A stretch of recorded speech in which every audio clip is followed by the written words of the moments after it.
Je pense que la meilleure définition du bonheur, et c'est vraiment une définition qui est pas sexy, mais c'est une définition qui est utile, c'est l'absence de souffrance. Donc, dans la mesure où je ne souffre pas, je peux dire que je suis heureux. Bonjour, je suis Herveline et j'ai le plaisir de vous présenter La Petite Voix, le podcast qui donne la parole à celles et ceux qui nous font du bien. Ils sont psy, sophrologues, magnétiseurs ou autres et se consacrent à notre bien-être et à notre développement personnel. Que vous soyez sceptique ou convaincu, vous serez sûrement curieux de leurs histoires. Quel chemin ont-ils parcouru pour choisir ce métier dédié aux autres ? En quoi consiste leur pratique et que leur apporte-t-elle ? Voilà les questions que je vais leur poser lors de ces conversations intimes, sans blabla. Des conversations qui vont nous éclairer, nous inspirer. Si vous aimez ce podcast, dites-le moi avec des étoiles, des bonnes notes et des commentaires sur votre plateforme de podcast favorite. Ça aide vraiment à le faire découvrir à d'autres personnes. Retrouvez-moi aussi sur Facebook, Instagram et YouTube en cherchant simplement La Petite Voix le podcast. Alors, prêt à écouter La Petite Voix pour entendre la vôtre ? La Petite Voix le podcast, c'est parti !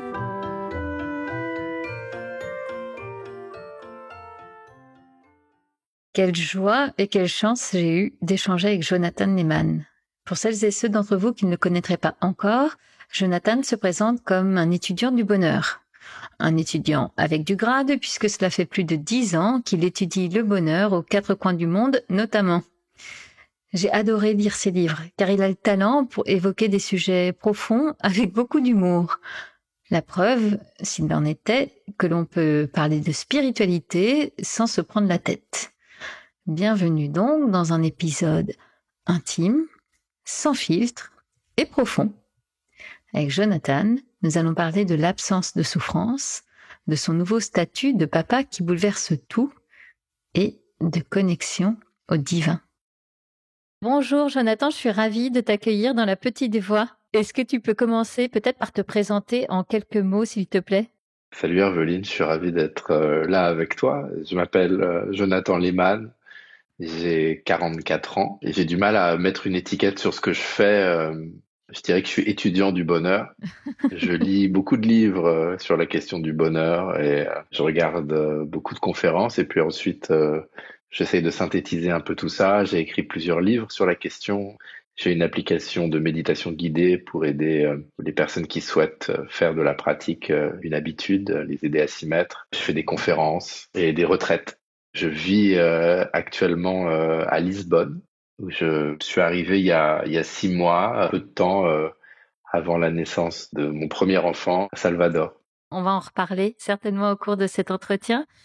Écoute, Jonathan, j'avais pas prévu de commencer l'entretien comme ça. Et en même temps, tu me tends une perche parce que tu me dis que tu es étudiant du bonheur. Moi, j'ai envie de dire aussi, tu le transmets à travers tous les outils là que tu viens de dénoncer. Mais si on doit le résumer, ce bonheur, qu'est-ce que c'est ? Je pense que la meilleure définition du bonheur, et c'est vraiment une définition qui est pas sexy, mais c'est une définition qui est utile, c'est l'absence de souffrance. Donc, dans la mesure où je ne souffre pas, je peux dire que je suis heureux. On peut définir la souffrance comme tout ce qui est les pensées, les émotions négatives. Évidemment, il y a pas mal de personnes qui m'ont challengé sur cette définition et qui ont dit franchement, si je te demande est-ce que tu es heureux et que tu me dis je souffre pas, ça me dit pas grand-chose, mais pourtant ça te dit énormément. Parce que le bonheur, c'est quelque chose d'extrêmement subjectif. Pour certaines personnes, le bonheur, ça va être de gravir une montagne. Pour d'autres, ça va être de faire la fête et de boire de l'alcool. Donc la définition dépend de chacun, mais en revanche, ce qui est universel, c'est l'absence de bonheur. Ce qui va diminuer ta capacité à être heureux, c'est la colère, la peur, la tristesse, la jalousie, le stress.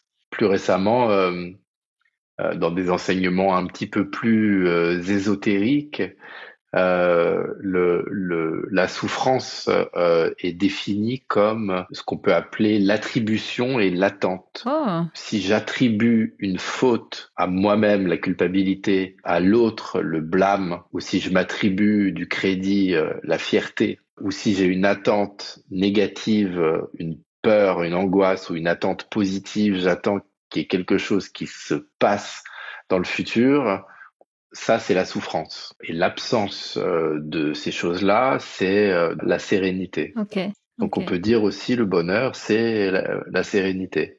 Je pense qu'une des erreurs fondamentales, c'est de confondre le bonheur et le plaisir. Le plaisir, c'est un bonheur qui dépend d'une circonstance extérieure. J'ai Hmm. du plaisir quand je mange du chocolat, quand j'ai un orgasme, quand je vois un beau coucher de soleil. Le bonheur, c'est la joie. On peut distinguer le plaisir de la joie. C'est un bonheur qui dépend de rien.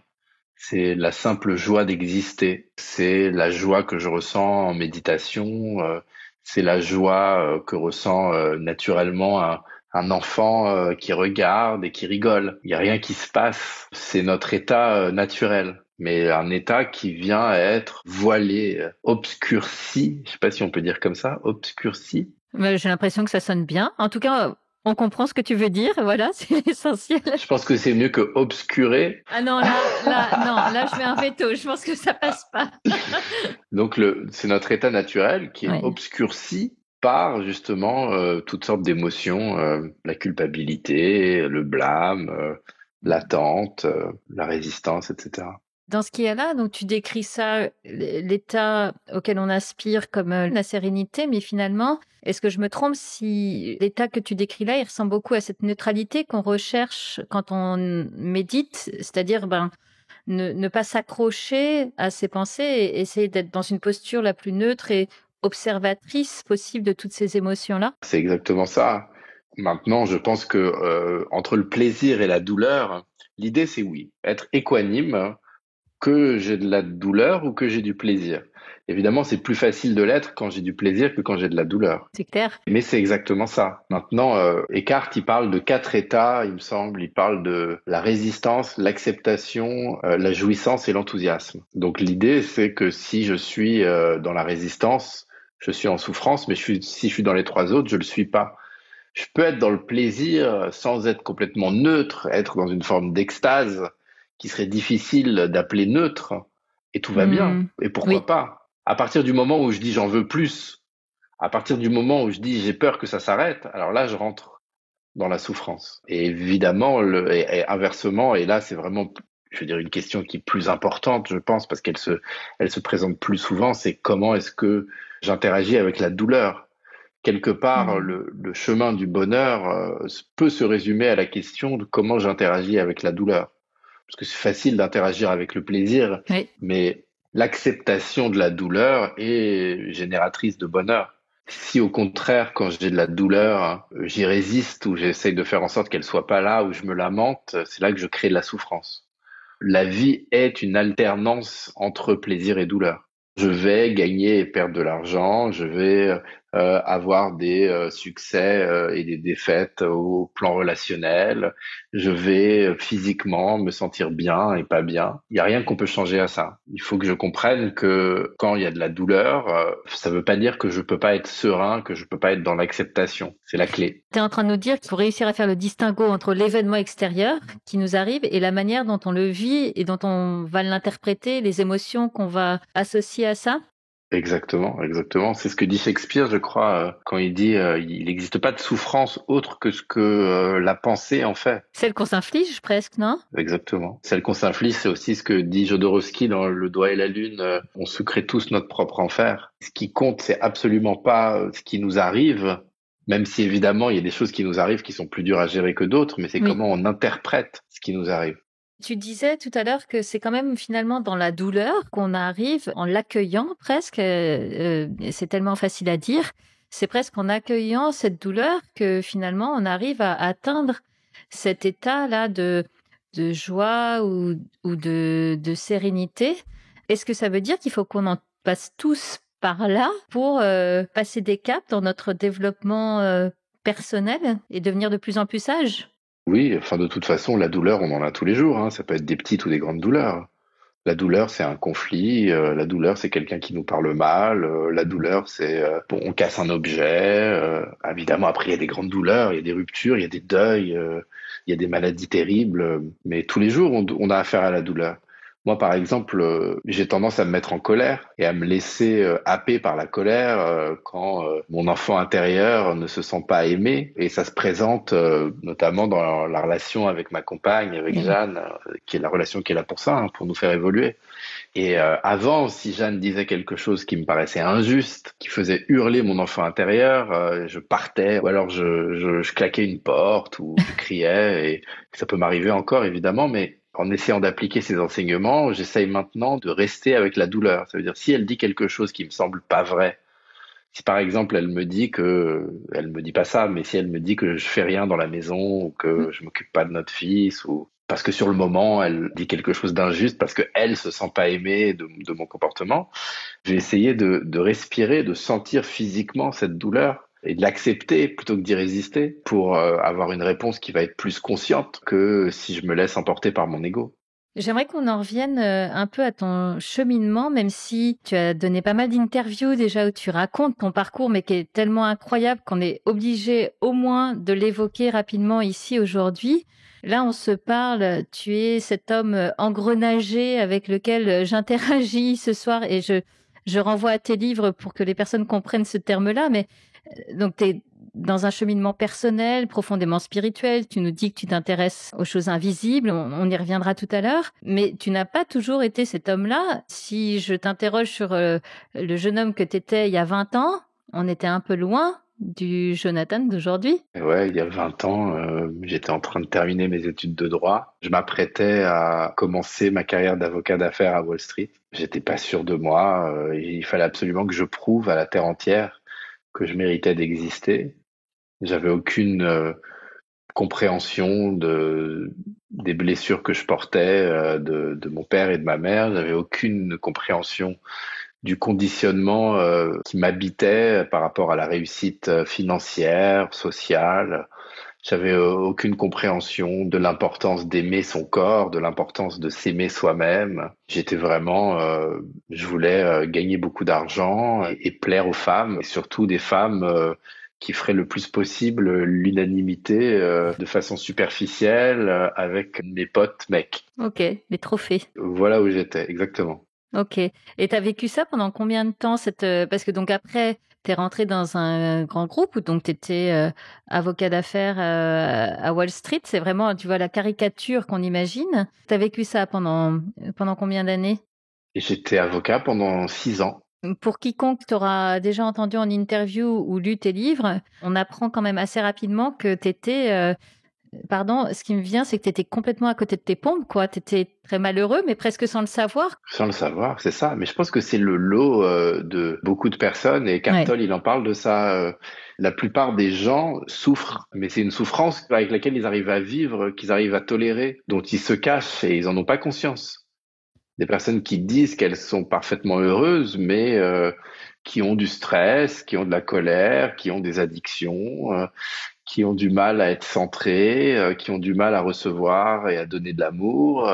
Donc, elles sont pas dans une souffrance atroce comme quelqu'un qui aurait perdu un enfant, par exemple, mais elles souffrent. Moi, je pense que j'étais dans ce cas-là, c'est-à-dire j'avais une souffrance, mais que j'arrivais à anesthésier De quelle manière?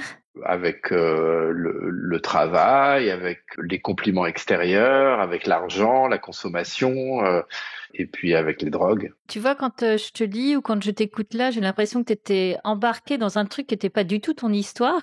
Tu te laissais porter jusqu'à un jour où tu t'es dit, comment c'est venu ce moment où tu t'es dit là, ça y est, je prends conscience que c'est pas OK, quoi. Ça a été progressif, c'est marrant parce qu'à 20 ans, j'ai fait ma première année de droit à Columbia, à New York, et c'était extrêmement difficile. C'était un climat coupe-gorge, ultra élitiste. Je m'attendais pas du tout à ça. Je m'attendais à l'université comme dans les films américains, faire la fête, rencontrer des filles, et c'était pas du tout ça la fac de droit à Columbia. C'était vraiment c'était un concours avec des gens qui étaient beaucoup plus vieux que moi. J'étais le plus jeune de ma promo. Et je suis rentré en dépression. Là, mon père m'a suggéré de prendre une année sabbatique. La vie m'avait ensuite amené au Zimbabwe où je faisais du travail dans les droits de l'homme. Et là-bas, j'ai découvert le monde des voyageurs en sac à dos. Et moi, je descendais le matin au petit-déj avec mon costume cravate. Et il y avait des voyageurs avec des dreadlocks, des Lonely Planet, et j'avais jamais vu de Lonely Planet à l'époque. Ça devait être en 99. C'était beaucoup moins connu qu'aujourd'hui. Et je me suis dit, mais qu'est-ce que je fais de ma vie, quoi? Hmm. Pourquoi est-ce que je fais pas ça? Donc j'ai décidé de voyager pendant un an. Et c'est là que j'ai bu l'ayahuasca, ce breuvage sacré Ah, d'Amazonie pour la première fois, grâce à ma mère qui nous a emmenés, mon ami et moi, dans la forêt amazonienne avec ta pour mère, c'est avec ma génial. mère et mon père. Ouais. On s'est retrouvés à Iquitos, dans le nord du Pérou. On a pris un bateau plusieurs heures sur l'Amazone, on a marché plusieurs heures dans la forêt et on est arrivé dans une hutte où très peu de voyageurs étrangers étaient venus. À l'époque, il n'y avait pas le tourisme chamanique Ouais. qui existe Hmm. aujourd'hui, 25 ans plus tard. Et je me souviens que ce qui s'est passé dans cette cérémonie, parce que j'avais peur je savais que j'allais à grande vitesse vers une carrière qui me disait rien. Je me sentais pas appelé. Moi, j'adorais l'étude du droit. Ça me fascinait et ça m'intéresse toujours énormément. Mais la pratique du droit des affaires vers laquelle je me dirigeais parce que je savais pas quoi faire d'autre et qu'en fait, dans une université américaine, quand tu sais pas quoi faire, eh ben, tu vas travailler dans un gros cabinet d'avocats. Et le message que j'ai reçu de la plante à ce moment-là, c'était fais-le et tu feras autre chose ensuite, mais accepte de le faire même si c'est pas ta destination finale. Ah, ok. Et ça m'a donné une confiance que même si c'était pas la voie finale, c'était une bonne voie. Donc je savais depuis le début en fait que c'était pas pour moi tout ça. Je me souviens le premier jour dans mon cabinet d'avocat au sud de Manhattan, en plein Wall Street, on était des promos de 70 nouveaux avocats. Donc on avait des trainings dans un sous-sol d'un gratte-ciel immense et j'avais envie de partir en courant, en hurlant parce que j'avais pas du tout envie d'être là. J'étais là pour l'argent, j'étais là pour le prestige, j'étais là parce que je savais pas quoi faire d'autre de ma vie. Mais je savais déjà. Donc ça a été pardon, c'est une réponse très longue à ta question, mais c'est Pas pour de te dire problème. que le changement a été progressif et je Ouais. dirais pas aujourd'hui que c'était pas ma voie ou que je me suis fourvoyé. Je pense que toutes les étapes par lesquelles je suis passé ont été parfaites, que ce soit le monde des affaires, que ce soit les grosses addictions, les relations toxiques. Toutes ces choses m'ont appris énormément et la chance, c'est de pouvoir synthétiser, intégrer ces expériences pour me permettre de vivre aujourd'hui une vie beaucoup plus alignée, beaucoup plus heureuse, qui a beaucoup plus de sens. Et je regrette rien. Oui, c'est ce qui a fait l'homme que tu es aujourd'hui, en fait. Et donc, on comprend comment tu as commencé à switcher à travers notamment les voyages. À quel moment la méditation va s'inviter dans son parcours? Parce que ça, c'est devenu après, notamment avec les anti-sèches du bonheur, quelque chose de très important dans ton parcours. Oui, il y a eu pas mal de tournants. En fait, un des tournants, ça a été la maladie de mon père, qui avait une maladie cousine d'Alzheimer dont il est mort. Et le déclenchement de cette maladie m'a fait voir la vie différemment et m'a poussé à me dire, OK, on vit qu'une fois. Et c'est là que j'ai décidé de quitter la profession d'avocat, de quitter la France, de partir en Californie. C'est de là que venait mon père. Il pouvait plus trop communiquer à l'époque, et donc c'était une manière pour moi de communiquer avec lui, avec ses racines. Et en Californie, j'ai découvert le yoga, j'ai découvert le festival Burning Man, Mm. j'ai changé mon alimentation, mais surtout, ce qui s'est passé, c'est que j'ai découvert les écrits de Eckhart Tolle, et notamment le livre Nouvelle Terre. Et là, ça a été un déclic immense pour moi. Quand j'ai lu ce livre, ma vie a changé et je savais que j'allais dévouer ma vie au partage Mm. des idées qu'il y avait dans ce bouquin. Je savais pas encore que j'allais créer les Anti-Sèches du Bonheur. J'ai créé les Anti-Sèches du Bonheur parce qu'au début, j'essayais d'écrire un bouquin en anglais. Je vivais encore aux États-Unis. Je me voyais déjà en haut de l'affiche. Je me suis pris une gamelle, personne m'a répondu, personne s'intéressait à mes écrits. Je suis revenu en France parce que mon père était dans ses derniers mois et là on m'a suggéré peut-être il faudrait que je fasse un blog avec mes idées pour les confronter à un public potentiel. Et sur le côté, j'ai dit bah je vais créer une page Facebook. Tiens, c'était au début sans doute des pages même Facebook. Et il s'est passé un truc, la page a explosé en fait. Et c'est là que je me suis retrouvé donc la page des Anti-Sèches du Bonheur. J'ai très vite arrêté le blog. Le blog était la page en fait parce qu'il y avait rien qui se passait sur le blog. Et j'ai créé des méditations guidées parce que j'ai appris la méditation. J'arrive enfin à la réponse à ta question, c'est que en lisant Eckhart, j'ai eu l'impression momentanément que j'étais devenu éveillé.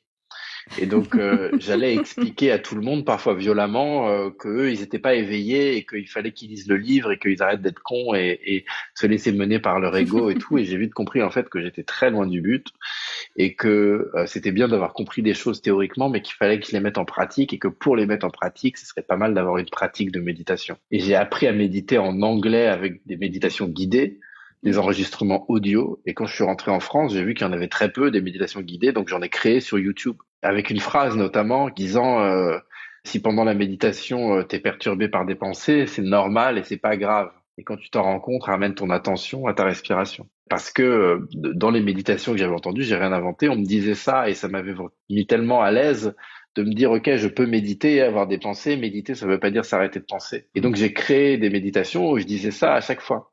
Et les gens ont apprécié ces méditations et c'est comme ça que j'en suis venu à créer une application de méditation.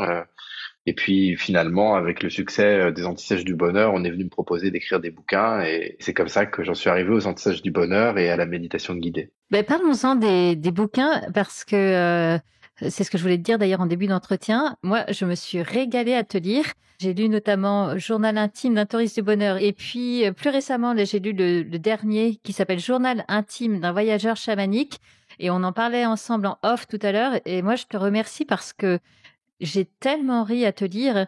J'adore cette façon que tu as d'être à la fois dans quelque chose de très profond et de partager, notamment dans le dernier, cette semaine d'expérience avec l'ayahuasca auprès de maîtres, etc. C'est quand même des choses très fortes et puissantes. Et pour autant, tu le fais aussi avec beaucoup d'humour. Je pense que c'est tellement important. Je pense qu'il n'y a pas de valeur spirituelle plus importante que l'humour. Je pense qu'il y a tellement de gens dans ce monde, sur ce chemin, qui se prennent au sérieux. Ça n'a pas besoin d'être chiant, en fait. Ah mais merci de le dire. Ouais, ça n'a pas besoin d'être chiant. Tu peux te marrer. Une des choses que mon père a partagé avec moi, c'est que la culture, c'est la culture et qu'il n'y a pas haute et basse culture, il y a la culture. Et je prends un malin plaisir à parler de méditation, à parler de concepts complexes avec des références à Kung Fu Panda, à Matrix, au Bronzé fond du ski, à tout ce qui accompagne mon imaginaire et la culture dans laquelle j'ai baigné en tant que franco-américain né à la fin des années 70. J'ai pas seulement envie de partager des enseignements, j'ai envie de faire passer un bon moment. J'aime tellement lire.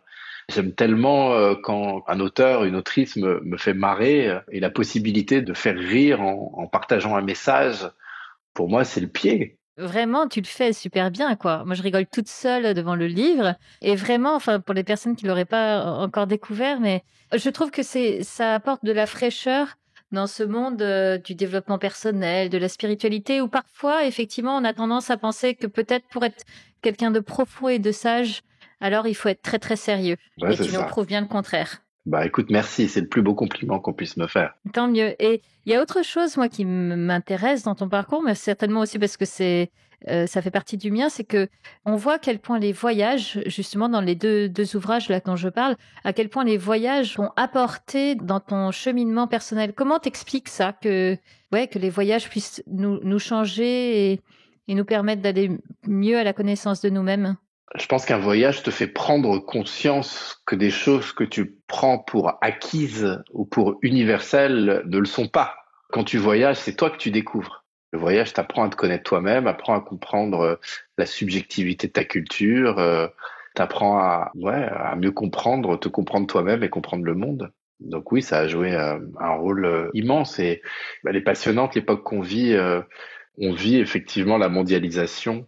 Donc il y a des choses à déplorer de la mondialisation, mais il y a des choses qui sont extraordinaires. Aujourd'hui, quelqu'un comme moi qui est né à Paris a accès à des pratiques de méditation ancestrale en Inde, à la psychothérapie occidentale, à le chamanisme brésilien. C'est fou. Donc la mondialisation, c'est aussi une mondialisation de la spiritualité qui permet d'intégrer à son chemin différents outils. Et moi, ce dont je me rends compte aujourd'hui dans mon développement jusqu'ici, c'est que il y a eu vraiment trois influences majeures qui étaient la spiritualité telle qu'elle est enseignée en Inde, la voie méditative, la spiritualité telle elle existe en Amazonie, qu'on peut appeler la voie chamanique, mais c'est Oui. trop large. Chamanique, c'est l'ayahuasca pour moi. Et Mm. puis l'approche thérapeutique qui vient à la base d'Europe.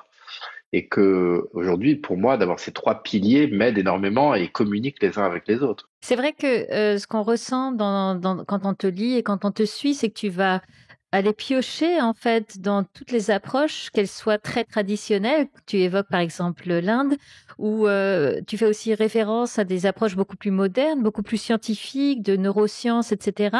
Et tu arrives du coup à faire tes recettes et à transmettre du coup ces messages avec tous ces différents angles en fait, ces différents prismes. Oui, bah en fait, j'ai grandi dans la religion juive. Mes parents avaient une identité juive qui était complexe. Et adolescent, j'allais beaucoup dans des colonies de vacances juives où Mhm. j'étais vraiment un alien. Et moi, en tant qu'ado, comme tous les autres ados, ce que je voulais, c'était me conformer. Et donc, je voulais qu'on fasse les fêtes comme tout le monde et tout. Et mes parents me disaient, mais non, on va pas appliquer toutes ces règles archaïques qui riment à rien. Et donc, je me suis posé très jeune la question de la différence entre le rite et la Mhm. spiritualité et aussi la question de qu'est-ce que ça veut dire accepter un dogme Mhm. et accepter tout un système de croyances. Et donc, je me méfie du fait d'accepter tout un système de croyances. Et donc, une de mes approches, ça a été vraiment d'aller piocher, d'essayer des choses, de les tester véritablement. Je crois aussi que c'est une fois qu'on a trouvé une voie qui nous parle particulièrement, peut-être d'arrêter aussi momentanément de picorer et d'aller profondément, parce que l'idée, c'est pas Ouais. non plus de rester en superficialité, Mhm. et il Mhm. faut savoir aussi s'engager. Donc, je veux pas dire que c'est une vérité absolue, ce tourisme du bonheur. L'ayahuasca, ça fait 8 ans que je la pratique intensément. Pareil, aujourd'hui, ma pratique de la méditation a changé, mais pendant des années, j'ai pratiqué Vipassana très sérieusement en mettant de côté les autres approches méditatives. Donc, je veux surtout pas dire que le but, c'est d'aller picorer partout et de toujours picorer. C'est bien aussi de s'engager, il faut trouver un équilibre. On parlait de voyage tout à l'heure, et il y a un voyage dont j'aimerais qu'on parle ensemble, qui est une forme de voyage initiatique que tu fais depuis 5 mois, puisque on en parlait tout à l'heure en off. Tu es devenu papa il y a 5 mois d'un petit garçon qui s'appelle Salvador, c'est ça? C'est ça. Tu me disais à quel point cette aventure-là de devenir papa est en train de changer les lignes et de bouleverser ta vie et ton rapport à la vie. Écoute, rien que je pense à lui, j'ai les larmes aux yeux et j'ai comme une sorte de courant dans le corps. Je sens mes mains qui se réveillent. Je peux pas te dire ce que je suis en train de vivre. C'est fou, en fait. Je m'attendais à ce que ce soit très, très, très, très dur le début et à ce que ce soit extrêmement peu gratifiant. À ce qu'il Mm. y ait une sorte de petit animal là qui interagissait pas beaucoup. Et ce dont je me rends compte, c'est que c'est beaucoup moins dur que ce à quoi je m'attendais et que la gratification, elle est au-delà de tout ce que je pouvais imaginer. Je sais même pas par où commencer, mais quand tu parles de parentalité, tu rentres Oui. dans les clichés que t'entends les parents dire, enfin depuis toujours quoi. L'amour que je ressens pour ce petit être grandit chaque jour. C'est insensé en fait ce que je ressens pour lui. Indépendamment de ça, ce qui est fascinant pour moi et enfin je suis content. J'ai 44 ans et je suis content que ça se passe aujourd'hui et que Mm. ça soit pas passé il y a 10 ans parce que j'appréhende la chose complètement différemment. Je pense qu'il y a 10 ans, j'aurais eu beaucoup de mal à mettre de côté ma vie, entre guillemets, Ouais. à savoir mon besoin d'accomplir, de briller, de gagner, de... Aujourd'hui, je comprends que la chose la plus importante dans ma vie aujourd'hui, c'est de servir ce petit être, indépendamment de la gratification que je vais recevoir. Aujourd'hui, c'est presque une destruction totale de mon identité qui se passe. Ouais. Je sais plus qui je suis. Je me définissais beaucoup par rapport à mon travail. Je sais pas quel va être mon travail en fait maintenant. Je sais pas si je vais travailler en anglais ou en français. Je sais pas si je vais écrire des livres. Et je dois être dans ce grand je sais pas tout en le portant, tout en changeant les couches, tout en interagissant avec lui et comprenant que voilà la chose la plus importante aujourd'hui c'est ça. C'est ça, les questions là que tu évoques, elles sont pas du tout prioritaires, si je comprends bien actuellement. Bah, en fait, au début, quand il est né, après les premières semaines, je commençais à être un peu bon, bah ça y est, là, il va falloir que il va falloir que je me remette à ma vie. Il faut que je gagne de l'argent. Il faut que je continue ma carrière. Et j'ai compris que la vie, elle voulait pas ça, en fait. La vie, elle voulait que je m'occupe de Salvador. Comment l'as-tu compris? Bah, j'essaye d'observer les signes, j'essaye d'observer ce qui se passe, j'essaye de voir la vie quand tu l'écoutes, elle te parle. Et donc là, le message, c'était pour l'instant, sois papa. Ouais.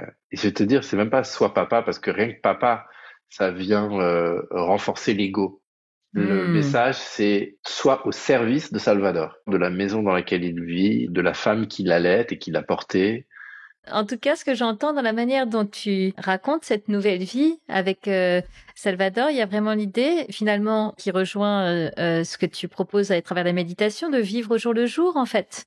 Il y a une autre dimension. Tout à l'heure, quand on se parlait en off, tu me disais, il y a vraiment deux choses qui m'habitent actuellement. C'est ce nouveau rôle-là de papa. Et l'autre, qui certainement est lié, mais ça, tu vas nous le dire, c'est une envie de connexion au divin. Oui, parce qu'en fait, j'ai commencé mon chemin à la recherche du bonheur, une recherche égoïste du bonheur, tout simplement comment arrêter d'être dépressif, comment arrêter de dépendre de toutes sortes de substances pour être heureux. Mais à partir du moment où ce bonheur a commencé à se stabiliser, il y a d'autres questions qui sont venues et qui sont pourquoi est-ce qu'on est là? Comment est-ce qu'on aide les autres à être heureux? Quel est le but de la vie? Et donc, une fois que tu es sorti du mode survie, donc tu te poses la question quel est le but de la vie? La réponse, elle comporte, pour moi en tout cas, et pour beaucoup, un élément de Dieu. Mhm. Mais Dieu, c'est un horrible mot parce que c'est tellement rattaché aux religions et qui sont tellement nocives, même si elles font du bien à beaucoup de gens, elles font du mal à beaucoup de gens aussi, elles ont fait beaucoup de mal. C'est quelque chose qui me fait peur et la question, c'est qu'est-ce qu'on est en fait? Et je pense que ce qu'on est, et c'est les enseignements dans lesquels je suis profondément aujourd'hui, ce qu'on est, c'est la conscience. On est tous Dieu. C'est l'unité dont parlent les non-dualistes. On a l'impression qu'on est une vague dans l'océan, mais en fait, tout ça, c'est une illusion. On n'est pas les vagues, on est l'océan. On n'est pas les lampes, on est l'électricité. Et donc, il n'y a pas un Dieu qui est extérieur à nous. Il n'y a Mhm. pas une intelligence supérieure qui est en Mhm. dehors de nous. Il y a une intelligence supérieure dont on est une manifestation et à laquelle on peut revenir. La conscience. Un des livres qui m'a le plus frappé récemment, c'est un livre d'un enseignant qui s'appelle Rupert Spira, qui s'appelle Être conscient d'être conscient.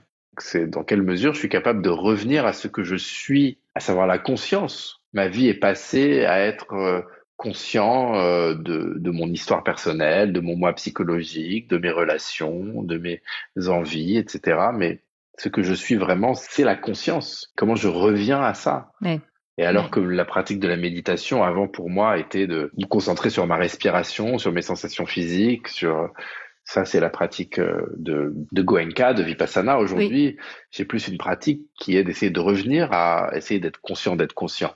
Il Hmm. emploie aussi la métaphore du film. Il dit, en fait, nous, ce qu'on est véritablement, c'est l'écran sur lequel est projeté un film. On est tellement dans le film qu'on oublie qu'on n'est pas le film, qu'on est l'écran. Et donc, ce que j'essaye de faire le plus possible en ce moment, c'est surtout quand je suis embrigadé dans le film et que le film me suggère du stress, de la colère, de la peur, c'est de revenir à je suis l'écran. Et donc, par quel moyen? La méditation ou il y a d'autres façons d'y accéder? Par la méditation, par le silence, par Hmm. l'observation, pour connecter à l'unité, pour connecter au divin qui est en chacun de nous.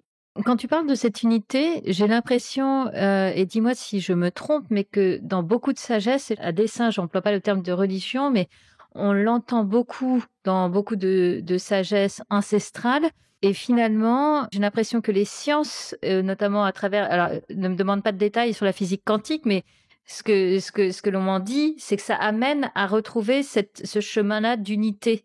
Bah, c'est ce que je comprends aussi avec ma compréhension extrêmement basique de la physique quantique.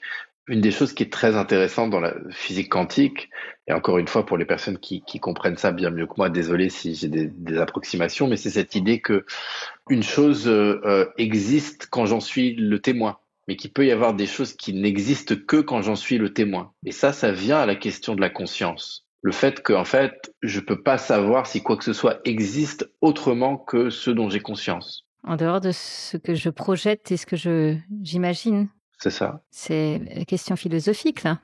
Bah ouais, ouais. Mais on arrive à une rencontre de plus en plus forte, il me Oui, semble, de la science et de la spiritualité. oui, Et on rentre, je pense, dans une nouvelle ère, hein.